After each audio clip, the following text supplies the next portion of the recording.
આજે હું બનાવીશ ઓરિયો બિસ્કિટના મોદક. 2 લીધા છે ઓરિયો બિસ્કિટ, 1 વાટકી મિલ્ક પાવડર અને નાળિયેરનો પાવડર.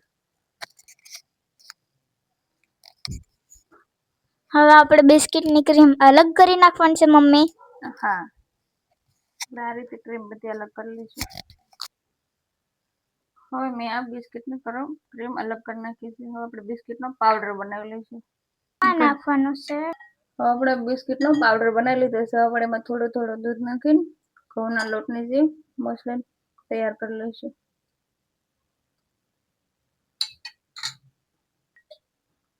હવે આપણે કઢાઈમાં ઘી લઈ લઈશું 1 ચમચી. હવે આપણે નાળિયેરના પાવડરને થોડોક શેકી લઈશું. હવે આપણે આ બિસ્કિટની ક્રીમ પણ આની આ રીતે મિક્સ કરી દેવાના છે નાળિયેર હારે.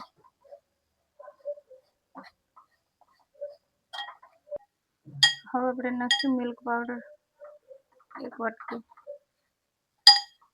આપણે એમાં ખાંડ નથી નાખવાની, આપણે મિલ્ક પાવડર છે એ જ સ્વીટ લીધો છે અને આપણે બિસ્કિટની ક્રીમ નાખી છે. હવે આપણે નાળિયેરના પાવડર હારે બિસ્કિટની ક્રીમ અને મિલ્ક પાવડર મિક્સ થઈ જશે.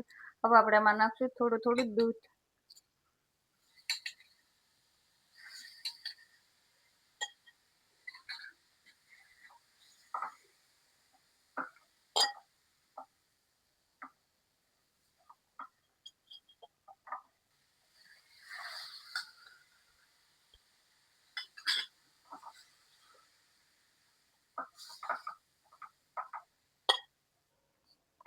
તો આ આપણું મોદકનું મિક્સર બનીને તૈયાર થઈ ગયું છે. આપણે ગેસ બંધ કરીને ઠંડુ કરી લઈશું.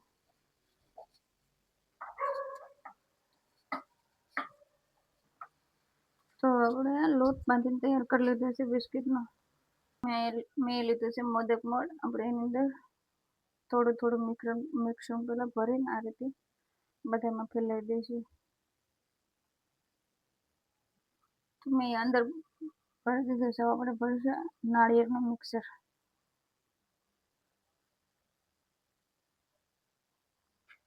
આ રીતે આપણે બધા મોદક તૈયાર કરી લઈશું. હવે આ મોદક ભરી લીધું છે. હવે આપણે એની ઉપર પાછું થોડુંક ઓરિયાનું મિક્સર નાખી દઈશું. તો આપણે ઉપરથી પણ આવી રીતે મિક્સર લગાવી દીધું છે. હવે આપણે એને ખોલીને મોદક બહાર કાઢી લઈશું. આ રીતે આપણે બધા મોદક તૈયાર કરી લઈશું.